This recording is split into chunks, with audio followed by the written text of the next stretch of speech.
Hi, and welcome back. A few people asked me to look at Flare from PSP audioware, and then the developers reached out and gave me a license. This isn't sponsored though, and the link below is not an affiliate link. So, do we need another compressor, and what is this one good for? The marketing honestly left me wondering how it applies to me. There's a lot of talk about a new type of algorithm that allows for extreme amounts of gain reduction. Presumably that means without destroying the signal, as most compressors tick that box otherwise. And there's lots of talk about its uses in broadcast applications. But music mixing has always been my thing, and I work almost exclusively in that field. And in that context, compressors with character tend to be more useful and certainly more interesting and exciting than compressors that prioritise minimal distortion for transparent gain riding. I'm happy to report, however, that Flare isn't safe and boring. It does have musical uses, and I'm going to declare it excellent on buses, especially for gluing duties. Let's start with the drum bus, and let's test the claim that it can apply unusually large amounts of gain reduction.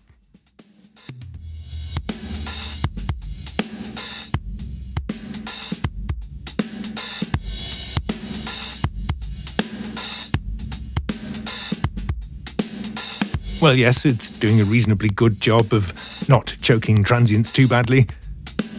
And that gets better still if I increase the look ahead.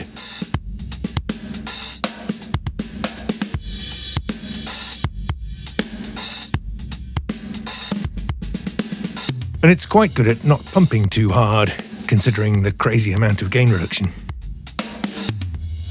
So if there's ever a musical context in which your hi-hats and cymbals need to sound as loud as your kicks and snares, Flare has you covered. What really interests me, however, is that this extreme gain reduction is not clean and safe at all. In fact, it's reshaping the dynamics very significantly. If I set a very fast attack, notice how that eats the transients completely. While the fastest release puts us firmly in crunchy distortion territory. And if I turn the look ahead down, things start to get pretty wild, especially on the attack, which can now be really rather aggressive. Turning on RMS detection tames things slightly, but it's still not safe and boring. We still get to reshape the dynamics significantly, now with a quite different type of attack character. What surprised me slightly was how much of this character remains when applying more sensible and musically appropriate gain reduction. Here's my actual drum bus setting. With 0 look ahead, this still adds significant extra punch to the drums, and it does so in a very natural sounding way that doesn't draw attention to itself.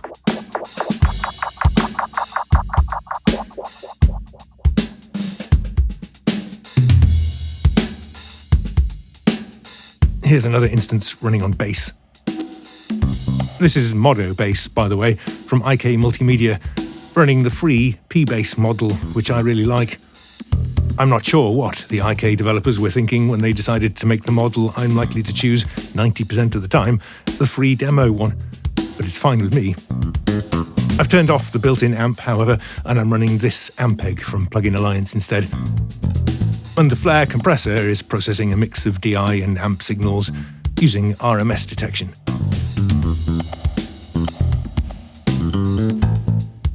There's a limiter as well if you want it. This seems to be intended as just a simple way to catch rogue peaks from the compressor stage, given that there's only a ceiling and a release slider with which to tweak it. The release again gets into crunchy, growly territory with the fastest setting, which I consider potentially useful for a limiter aimed at mixing duties rather than mastering. Personally, I don't use limiters very often, and I'm much more interested in the compressor section. So let's load an instance over the full mix. There are basically 3 things I listen for when I do that, which I'll sum up as punch, bounce, and glue. Punch is the same as for the drum bus compressor. Usually it's the kicks and snares that hit the mix bus compressor hardest, and the attack time for the compressor can shape those in exactly the same way. If they need a bit more punch or snap, you can do that on the mix bus or at the mastering stage. If you've already done enough of that with the drum compressors, however, You won't want so much attack shaping of the master, in which case turn up the look ahead in Flare to soften the attack stage and make it more transparent. Next up, bounce. This is related to pumping, really, in much the same way that brown is just a dark orange. If the pumping grooves along with the beat and isn't too obviously noticeable, then it stops being pumping and becomes bounce. I'll tend to use slightly higher ratios when that's what I'm after, by which I mean higher than 2:1. And I'll set the threshold so it's only really kicks and snares that hit it. And this compressor isn't that good for bounce, honestly. It's good at not pumping, which makes it bad at bouncing. But that's okay, because it's extremely good for my last criteria, glue. Small amounts of gentle Flare compression can really pull a mix together, make it more cohesive and dense, make it sound like a record. And it does that very transparently, and is very forgiving of your settings. You have to work quite hard to make this compressor sound bad. I've got 4 instances in this mix. This one on the mix bus, another on the drum bus, the bass part I showed you earlier, plus another instance on a subgroup of everything except drums and bass. Listen to what happens when I bypass them all.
So, do I have any criticisms or feature requests?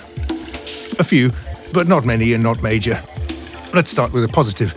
There is a proper makeup gain control which only affects the compressed signal and comes before the dry-wet mix.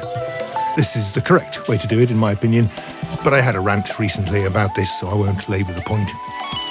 They've also covered all bases, however, with an overall gain slider as well, so people who want to adjust the output level without changing the dry-wet mix can do that too. That's fine, I can just leave that at Unity and use the makeup gain as I prefer. But it means the only practical use I'm going to find for this slider is to drive the limiter stage harder. Except that gain doesn't get bypassed when I bypass the limiter section, it's grouped with the compressor instead. It's a very minor quibble, but I would have grouped that gain slider with the limiter section. Another minor quibble, I'd like a big all bypass button at the top. Of course I can use the DAW bypass, but it's a bit small and fiddly in Reaper. Plus there's a chance of glitching when bypassing a plugin that has latency, so I always prefer to have a built-in, guaranteed glitch-free bypass button in the plugin. I mentioned this to the developer. Apparently this is controversial. That seems weird to me. You can just ignore it, the same way I ignore that post-mix gain slider, right? What's the problem? Speaking of the sliders, I would like the scaling to be a bit different. Let's talk about the ratio first. Honestly, I sometimes wonder if it wouldn't have been better to use percentages for this instead. 100% compression would be easier for a novice to grasp than infinity to 1, surely. And then we'd have a 2-to-1 ratio halfway up at 50%, which is perfect, in my opinion. I guess it's too late to change the convention now, though. I'm usually below 2 to 1 when I do bus compression, sometimes as low as 1.1 to 1. So I'd prefer the ratio slider to be scaled such that 2 to 1 was more like halfway up, and it was easier to get to those low ratios. And basically the same point for the makeup gain. There's 40 dB of gain available here to facilitate those crazy extreme settings it's supposed to be capable of. But that's not how I intend to use it, so I'd prefer this slider to be scaled so that 6 dB was about halfway up. I appreciate the stereo linking knob here. It's nice to have in-between options instead of just linked or unlinked. But I'd really like to also have sum-only or difference-only mid-side options as well.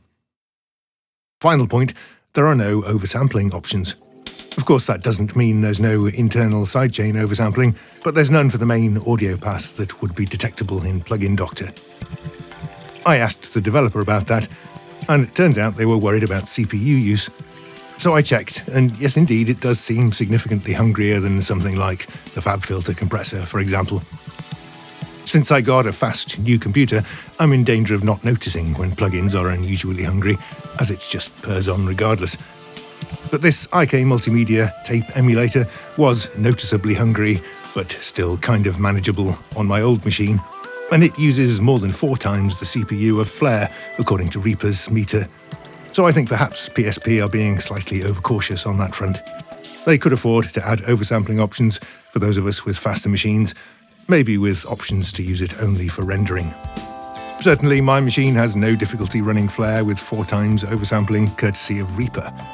But this significantly increases the latency, of course. A built-in oversampling feature probably wouldn't need to add so much extra latency on top of what's already there, and might also be more efficient or more effective, oversampling only those parts of the code that could benefit. Let's get this in perspective, however. Here's no oversampling.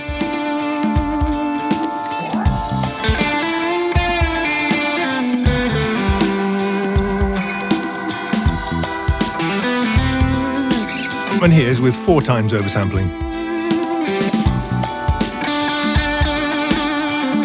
It's a very subtle difference, right? If I null test the two, this is what's left. You can worry about that if you want. I probably won't. I've mentioned latency a few times. Yes, it has latency, obviously, or it couldn't do look ahead. There is no option to disable look ahead to get 0 latency behavior, however. This might be because the algorithm itself requires some look ahead, but I don't know what's going on under the hood, so I can't comment. But anyway, the look ahead seems important to me, especially when using it over a full mix. The attack setting and the look ahead are kind of equally important when dialing in the transients. So I'm going to point out the lack of a 0 latency option as an observation rather than a criticism, and just suggest you save it for the mixdown stage and stick with something else for tracking. So anyway, quite pleasant to discover a plugin is really useful in ways that the developer apparently didn't realise or intend, at least judging by the marketing. That's all. Thanks for watching.